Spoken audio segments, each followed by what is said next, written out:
बस मैसेज चला गया जहां जा रहा था. ഉപ്പുമാങ്ങയുടെ അണ്ടി എന്ന് പറയുമ്പോൾ അപ്പു നായരുടെ കുണ്ടി എന്ന് പറഞ്ഞ് വിവർത്തനം ചെയ്യുന്ന നിങ്ങളാണോ ഞങ്ങളോട് ഹിന്ദി ഭാഷ പഠിക്കാൻ പറയുന്നത്? പുതിയൊരു വീഡിയോയിലേക്ക് നിങ്ങൾക്ക് ഏവർക്കും സ്വാഗതം. അങ്ങനെ പ്രധാനമന്ത്രി നമ്മുടെ നാട്ടിൽ വന്ന് നമ്മുടെ സ്വപ്ന പദ്ധതിയായ വിഴിഞ്ഞം തുറമുഖം നാടിന് സമർപ്പിച്ചു. തുടർന്ന് അദ്ദേഹം നടത്തിയ പ്രസംഗത്തിൽ സാധാരണയായി അദ്ദേഹം ചെയ്യാറുള്ളത് പോലെ തന്നെ പ്രതിപക്ഷ നേതാക്കളെ ആക്ഷേപിക്കുകയും പരിഹസിക്കുകയും ഒക്കെ ചെയ്തുകൊണ്ട് അദ്ദേഹം സംസാരിക്കുകയും ചെയ്തു. പ്രധാനമന്ത്രി നരേന്ദ്രമോദിക്ക് ഒരു പ്രത്യേകതയുണ്ട്. മുമ്പ് നമ്മുടെ രാജ്യം ഭരിച്ചിരുന്ന പ്രധാനമന്ത്രിമാർക്കോ മറ്റ് നേതാക്കൾക്കോ ഇല്ലാത്ത ഒരു പ്രത്യേകതരം സ്വഭാവമാണ് പ്രധാനമന്ത്രി നരേന്ദ്രമോദിക്കുള്ളത്. അതെന്താണെന്ന് ചോദിച്ചാൽ, ഒരു നാട്ടിൽ ആ നാടിൻ്റെ പൊതുവായ വികാരം അല്ലെങ്കിൽ ആ നാട്ടുകാരുടെ സ്വപ്നതുല്യമായ ഒരു പദ്ധതി നാടിന് സമർപ്പിക്കുന്ന ചടങ്ങിൽ പോലും പ്രധാനമന്ത്രി നരേന്ദ്രമോദി പച്ചയായ രാഷ്ട്രീയം പറയും.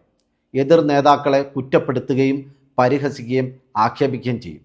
ഇത് നരേന്ദ്രമോദിയിൽ മാത്രം കാണുന്ന ഒരു പ്രത്യേകതരം സ്വഭാവമാണ്. ഏതായാലും ഈ രീതിയിലുള്ള അദ്ദേഹത്തിൻ്റെ പ്രസംഗത്തിൻ്റെ ഇടയ്ക്ക് അദ്ദേഹം പ്രതിപക്ഷത്തിൻ്റെ സഖ്യമായ ഇന്ത്യ സഖ്യത്തെക്കുറിച്ച് പരാമർശിച്ചു. അതിൽ അദ്ദേഹം പറഞ്ഞത് ഇങ്ങനെയാണ്: നമ്മുടെ മുഖ്യമന്ത്രി ശ്രീ പിണറായി വിജയൻ പ്രതിപക്ഷ സഖ്യമായ ഇന്ത്യ സഖ്യത്തിൻ്റെ നെടുന്തൂണാണ്.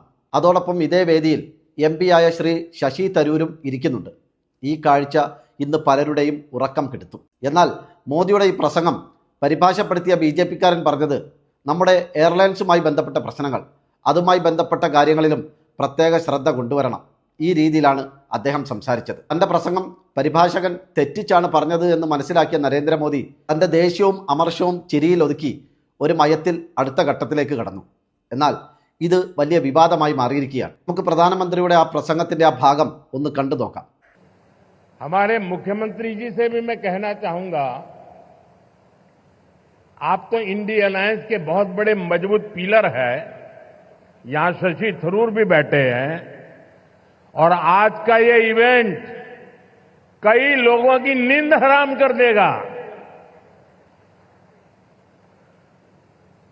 നമ്മുടെ എയർലൈൻസുമായിട്ടുള്ള ബന്ധപ്പെട്ട പ്രശ്നങ്ങൾ, അതുമായി ബന്ധപ്പെട്ട കാര്യങ്ങളിലും ആവശ്യമായ ശ്രദ്ധ നൽകണം. He could not.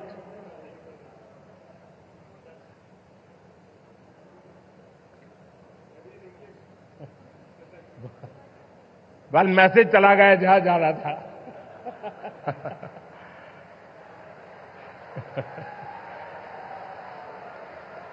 കണ്ടില്ലേ, ഇതാണ് ആ പ്രസംഗം. എൻ്റെ അഭിപ്രായത്തിൽ ഈ പ്രസംഗം വലിയ വിവാദമാക്കണം, വലിയ ചർച്ചയാക്കണം. കാരണം ഇതൊരൊറ്റപ്പെട്ട സംഭവമല്ല. ഇതിനു മുമ്പും ഇത്തരത്തിൽ BJP-യുടെ നേതാക്കളും BJP-യുടെ അനുഭാവികളുമൊക്കെ ദേശീയ നേതാക്കളുടെ പ്രസംഗം നമ്മൾക്ക് കേൾപ്പിക്കാൻ വേണ്ടി പരിഭാഷപ്പെടുത്തിക്കൊണ്ട് പൊട്ടത്തരങ്ങളും വിഡ്ഢിത്തരങ്ങളും വിളിച്ച് പറയുന്ന ധാരാളം സംഭവങ്ങൾ ഇതിനു മുമ്പും ഉണ്ടായിട്ടുണ്ട്. അതുകൊണ്ടാണ് ഞാൻ പറഞ്ഞത് ഇതൊരൊറ്റപ്പെട്ട സംഭവമല്ല എന്ന്. അതിൻ്റെ പ്രധാനപ്പെട്ട കാരണം, ഇവർ നാടായ നാട്ടിലൊക്കെ നടന്ന് ഒരു രാജ്യം, ഒരു ഭാഷ, ഒരു നേതാവ്, ഒരു തെരഞ്ഞെടുപ്പ് എന്ന രീതിയിൽ പലതരത്തിലുള്ള പ്രചരണങ്ങളും പ്രതിഷേധങ്ങളും നടത്തിക്കൊണ്ടിരിക്കുകയാണ്. തമിഴ്നാട്ടിലേക്ക് നോക്കിയാൽ അതിൻ്റെ രൂക്ഷമായ ഒരു വശം തന്നെ നമുക്ക് കാണാൻ സാധിക്കും. അവിടെ മുഖ്യമന്ത്രി സ്റ്റാലിൻ നേരിട്ട് കേന്ദ്രവുമായി ഏറ്റുമുട്ടുകയാണ്. ആ രീതിയിൽ ഹിന്ദി ഭാഷ നമ്മുടെ ദേശീയ ഭാഷയാണെന്നും ഇന്ത്യയിൽ എല്ലാവരും നിർബന്ധമായും ഹിന്ദി പഠിക്കണമെന്നും സംസാരിക്കണമെന്നും അങ്ങനെ എല്ലായിടത്തും ഹിന്ദി നിർബന്ധമാക്കണമെന്ന രീതിയിൽ BJP RSSകാർ കുറേ കാലമായി പ്രചരണം നടത്തുന്നുണ്ട്. എന്നാൽ കേരളത്തിലേക്ക് വരുമ്പോൾ ഇവന്മാർക്ക് ആർക്കും നേരെ ചൊവ്വേ അവരുടെ നേതാക്കളുടെ പ്രസംഗങ്ങൾ പോലും ശരിയായ രീതിയിൽ തർജിമ ചെയ്ത് കേൾവിക്കാരിലേക്ക് എത്തിക്കാൻ കഴിയുന്നില്ല എന്നുള്ള സത്യം ഇവിടെ നിലനിൽക്കുകയാണ്. ഇവരൊക്കെയാണ് നമ്മളോട് നിങ്ങൾ ഹിന്ദി പഠിക്കൂ, ഹിന്ദിക്ക് പ്രാധാന്യം കൊടുക്കൂ, ഹിന്ദി പഠിക്കുന്നതിൽ അതീവ ശ്രദ്ധ വെച്ച് പുലർത്തൂ എന്ന തരത്തിൽ നമ്മളെ ഗുണദോഷിക്കാൻ നടക്കുന്നത്. കേരളത്തിലെ തലമുതിർന്ന BJP നേതാക്കളുടെയും അവസ്ഥ വിഭിന്നമല്ല. കുറച്ച് വർഷങ്ങൾക്ക് മുമ്പ് നരേന്ദ്രമോദി മറ്റൊരു പ്രസംഗം നടത്തിയിരുന്നു. ശ്രീ രാഹുൽ ഗാന്ധി ലാലു പ്രസാദ് യാദവിനെ ജയിലിൽ പോയി സന്ദർശിച്ചതിനെക്കുറിച്ച് അദ്ദേഹം ഒരു പ്രസംഗം നടത്തി. ആ പ്രസംഗത്തിൽ നരേന്ദ്രമോദി പറഞ്ഞത്, ധീരനായ ഭഗത് സിംഗിനെ ജയിലിലടച്ച സമയത്ത് കോൺഗ്രസിൻ്റെ ഏതെങ്കിലും നേതാക്കളോ ബന്ധപ്പെട്ടവരോ അദ്ദേഹത്തെ ജയിലിൽ സന്ദർശിക്കാൻ തയ്യാറായില്ല. എന്നാൽ ഇവിടെ ഒരു നേതാവിനെ അഴിമതി കേസിൽ ജയിലിലടച്ചപ്പോൾ കോൺഗ്രസ് നേതാവ് രാഹുൽ ഗാന്ധി ജയിലിൽ പോയി കണ്ടു. ഇതിനെ താരതമ്യം ചെയ്തുകൊണ്ടാണ് അദ്ദേഹം പ്രസംഗിച്ചത്. ഈ വിഷയം നമ്മുടെ കേരളത്തിലടക്കം വലിയ ചർച്ചയായ സമയത്ത് മനോരമയുടെ ചാനലിൽ ഈ വിഷയം ചർച്ചയ്ക്ക് വന്നു. അന്ന് BJP-ക്ക് വേണ്ടി സംസാരിക്കാൻ വന്നത് ശോഭാ സുരേന്ദ്രനാണ്. അന്ന് ശോഭാ സുരേന്ദ്രൻ ചാനൽ ചർച്ചയിൽ ഇരുന്നു കൊണ്ട് ഹിന്ദിയിൽ നരേന്ദ്രമോദി നടത്തിയ പ്രസംഗത്തിന് പരിഭാഷപ്പെടുത്തിക്കൊണ്ട് അവർ പറഞ്ഞത്, ധീരനായ ഷഹീദായ ഭഗത് സിംഗ്, അതായത് ഭഗത് സിംഗ് മരണപ്പെട്ട് കിടക്കുന്ന സമയത്ത് അദ്ദേഹത്തെ കാണാൻ, അദ്ദേഹത്തിൻ്റെ ഡെഡ് ബോഡി കാണാൻ ഒരു കോൺഗ്രസിൻ്റെ നേതാക്കളും ആ പരിസരത്ത് എവിടെയും വന്നില്ല എന്ന രീതിയിലാണ് ഈ ശോഭാ സുരേന്ദ്രൻ പ്രസംഗിച്ചത്. ഏത് കാലത്തും നമ്മൾ മലയാളികൾക്ക് ഓർത്തോർത്ത് ചിരിക്കാൻ പറ്റുന്ന നല്ല ഒന്നാം തരം ഒരു കോമഡിയായി ആ വീഡിയോ ഇന്നും യൂട്യൂബിൽ കിടപ്പുണ്ട്. वीर शहीद भगत सिंह जब जेल में थे, मुकदमा चल रहा था, क्या कोई कांग्रेसी परिवार का व्यक्ति शहीद वीर भगत सिंह को मिलने गया था? ശോഭാ സുരേന്ദ്രൻ, എനിക്ക് ഹിന്ദി അത്ര നന്നായിട്ട് അറിയില്ല, പക്ഷെ താങ്കൾക്ക് ഉറപ്പായിട്ടും അറിയാമായിരിക്കും.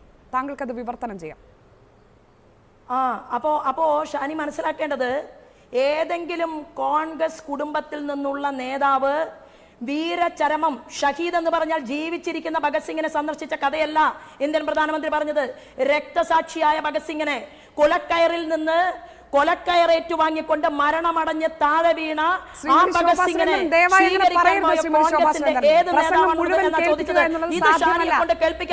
മനസ്സിലാക്കണം ശ്രീമതി ശോഭാ സുരേന്ദ്രൻ. എന്താ പറയേണ്ടത്? അദ്ദേഹം വ്യക്തമായി പറഞ്ഞിട്ടുണ്ട്, ജയിലിൽ കിടക്കുന്ന ഭഗത് സിംഗിനെ കോൺഗ്രസ്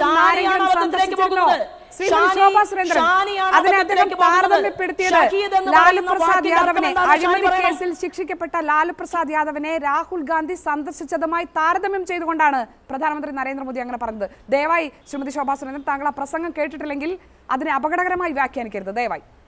ഷാനി, ഇത് ചെറിയ കളിയല്ല. ഇന്ത്യൻ ഷഹീദ് എന്ന് ഹിന്ദിയിൽ പറഞ്ഞാൽ എന്താ അർത്ഥം? ആ വാക്കിന്റെ അർത്ഥം എന്താ ഷാനി?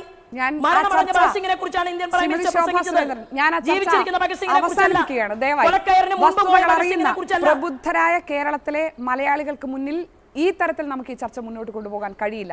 കണ്ടില്ലേ രസകരമായ ആ കോമഡി? ഇതുകൊണ്ടും കഴിഞ്ഞിട്ടില്ല. കഴിഞ്ഞ തവണ BJPയുടെ സംസ്ഥാന അധ്യക്ഷനായിരുന്ന കെ സുരേന്ദ്രനും നരേന്ദ്രമോദി ആദ്യമായി കേരളത്തിൽ വന്ന സമയത്ത് അദ്ദേഹത്തിന്റെ പ്രസംഗം പരിഭാഷപ്പെടുത്തി പൊട്ടത്തരങ്ങളും വിഡ്ഢിത്തരങ്ങളും വിളിച്ചു പറഞ്ഞ ഹിന്ദി അറിയാത്ത നേതാവാണ്. അന്ന് തൃശ്ശൂരിൽ വന്ന് പ്രധാനമന്ത്രി നരേന്ദ്രമോദി പ്രസംഗിക്കുമ്പോൾ അദ്ദേഹം ഹിന്ദിയിൽ പറഞ്ഞത്, ഞാൻ ആദ്യമായിട്ടാണ് കേരളത്തിൽ വരുന്നത്. ഇവിടെ വന്ന് നിങ്ങൾ മലയാളികളെ കണ്ടു കഴിഞ്ഞപ്പോൾ ഞാൻ ആലോചിച്ചു പോയി, കുറച്ചു കാലങ്ങൾക്ക് മുമ്പ് തന്നെ ഞാൻ കേരളത്തിൽ വരേണ്ടതായിരുന്നു. പ്രധാനമന്ത്രിയുടെ ഈ വാക്കുകളെ കെ സുരേന്ദ്രൻ കേൾവിക്കാർക്ക് വേണ്ടി പരിഭാഷപ്പെടുത്തിയത് വലിയ കോമഡിയായി മാറി. പുറകിൽ കയ്യും കെട്ടി മൈക്കിന് മുമ്പിൽ നിന്ന് കൂളായി കെ സുരേന്ദ്രൻ പറഞ്ഞത് ഇങ്ങനെയാണ്: ഞാൻ പണ്ട് തൊട്ടേ കേരളത്തിൽ വരാറുള്ള ഒരാളാണ്. എനിക്ക് കേരളം വലിയ ഇഷ്ടവുമാണ്, അതിലെനിക്ക് വലിയ സന്തോഷവുമുണ്ട്. എന്നാൽ ഇന്ന് കേരളത്തിൽ വരുമ്പോൾ കേരളത്തിൻ്റെ പഴയ അവസ്ഥയൊക്കെ മാറിയിരിക്കുന്നു. ഏതായാലും കേരളത്തിൽ വന്നതിൽ എനിക്ക് അതിയായ സന്തോഷമുണ്ട്. मुझे सबसे पहले केरल से क्षमा याचना करनी है, क्योंकि मुझे आने में देर हुई.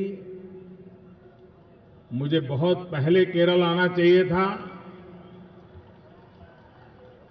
लेकिन अब ऐसा नहीं होगा, ये मैं आपको भरोसा देता हूं. എനിക്ക് കേരളത്തിൽ ഇപ്പോൾ വരുമ്പോൾ അതിയായ സന്തോഷമുണ്ട്. ഞാൻ വളരെ പണ്ട് കാലം മുതൽക്ക് തന്നെ കേരളത്തിൽ വരുന്നയാളാണ്. പക്ഷേ ഇപ്പോഴത്തെ കേരളത്തിന്റെ സാഹചര്യം അതല്ല. കേരളത്തിൽ വലിയ മാറ്റങ്ങളാണ് ഉണ്ടായിക്കൊണ്ടിരിക്കുന്നത്. എനിക്ക് അതിയായ സന്തോഷമുണ്ട്. ഇത്തരത്തിൽ BJP RSS ദേശീയ നേതാക്കളുടെ ഹിന്ദിയിലുള്ള പ്രസംഗത്തെ മലയാളത്തിലേക്ക് വിവർത്തനം ചെയ്യുമ്പോൾ ശരിക്കും ഹിന്ദി അറിയാത്തതിൻ്റെ പ്രശ്നം കൊണ്ട് വലിയ അബദ്ധങ്ങൾ വിളിച്ചു പറഞ്ഞും വിഡ്ഢിത്തരങ്ങൾ വിളിച്ചു പറഞ്ഞും മലയാളികളെ ചിരിപ്പിക്കുന്ന ധാരാളം BJP നേതാക്കളുടെ പ്രവർത്തകരുടെ പ്രസംഗങ്ങൾ നമുക്ക് യൂട്യൂബിൽ ഇനിയും ധാരാളമായി കാണാൻ സാധിക്കും. എന്നിട്ട് ഇവരെല്ലാം നമുക്ക് മുമ്പിൽ വന്നിട്ട് നിങ്ങൾ എന്തുകൊണ്ട് ഹിന്ദി പഠിക്കുന്നില്ല, എന്തുകൊണ്ട് ഹിന്ദിക്ക് പ്രാധാന്യം കൊടുക്കുന്നില്ല, ഹിന്ദി ഭാഷയെ നിങ്ങൾ സ്വീകരിക്കൂ, പഠിക്കാൻ ശ്രമിക്കൂ എന്ന് പറഞ്ഞ് നമ്മളെ ഉപദേശിക്കുകയും ചെയ്യും. അതുകൊണ്ട് സംഘികളെ, നിങ്ങളുടെ ദേശീയ നേതാക്കൾ കേരളത്തിൽ വന്ന് ഹിന്ദിയിൽ പ്രസംഗിക്കുമ്പോൾ പ്രസംഗത്തിനിടയിൽ ഉപ്പുമാങ്ങയുടെ അണ്ടി എന്ന് പറയുമ്പോൾ അപ്പു നായരുടെ കുണ്ടി എന്ന് പറഞ്ഞ് വിവർത്തനം ചെയ്യുന്ന നിങ്ങളാണോ ഞങ്ങളോട് ഹിന്ദി ഭാഷ പഠിക്കാൻ പറയുന്നത്, ഹിന്ദി ഭാഷയുടെ പ്രാധാന്യത്തെക്കുറിച്ച് ക്ലാസ് എടുക്കുന്നത്? അതുകൊണ്ട് ഹിന്ദി എഴുതാനും വായിക്കാനും പഠിക്കേണ്ടത് നിങ്ങളാണ്. അതിനു വേണ്ടിയിട്ടുള്ള പരിശ്രമങ്ങൾ നിങ്ങൾ ആരംഭിക്കുക. അതിൻ്റെ ഭാഗമായി ശാഖയിൽ നിന്നും പുറത്തിറങ്ങി വിദ്യാഭ്യാസം നേടാൻ നിങ്ങൾ ശ്രമിക്കുക. ഈ വിഷയത്തെക്കുറിച്ചുള്ള നിങ്ങളുടെ അഭിപ്രായങ്ങൾ എന്താണെങ്കിലും അത് കമൻറ്റുകളായി രേഖപ്പെടുത്തുക. മറ്റൊരു വിഷയമായി നമുക്ക് വീണ്ടും കാണാം. ബൈ.